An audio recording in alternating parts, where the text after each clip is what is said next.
Here's how to play Ace Attorney in Roblox. So the first thing that you're going to do is to make sure that you have already installed Roblox to your iPad or account or any device that you have, and then click on the Roblox.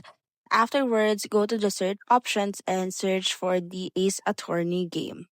Once you have already searched for the Ace Attorney game, you'll be able to see there the icon about the Ace Attorney itself. But this is the thing. Ace Attorney is actually a private server. So when you click on the Ace Attorney by Simple Studios, this will appear on your screen that says that it is unavailable. So for you to be able to enjoy the game and do the game, what you need to do is go ahead and click on the icon with the play button beside its name. That means that there are servers who can actually put on this game. So click invite connections, and then once you already click the invite connections, you'll be able to see there the servers who can actually play the Ace Attorney.